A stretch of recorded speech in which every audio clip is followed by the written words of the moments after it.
Podcast is it's a passion of mine. I host it. It's called the Creative Convergence.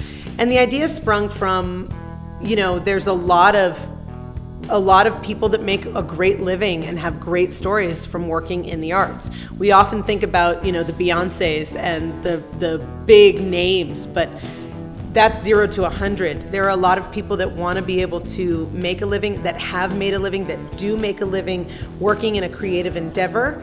And we want to share the stories and the journeys of those people. I've interviewed actors, singers, dancers professionally. I've screenwriters, directors, book authors. We have, it is the Creative Convergence because it is the idea of creatives sitting down as a meeting of the minds to discuss the path you take, and no two paths are the same. We're in the control room right now. You'll see we've got a big control surface here and a bunch of analog equipment. We have a variety of different spaces, all totally ready for mics to be plugged in.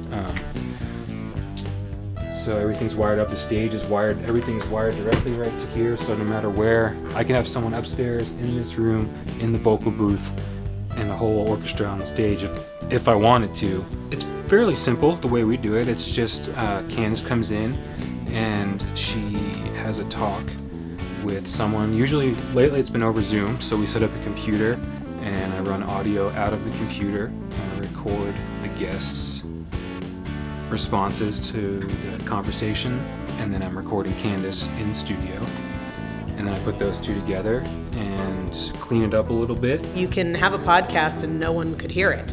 And I don't want that to be the case because I've been very fortunate that I've been able to bring in personal friends who have accomplished great things. And through them and their extended networks, we have some really, really fascinating and really cool episodes to share.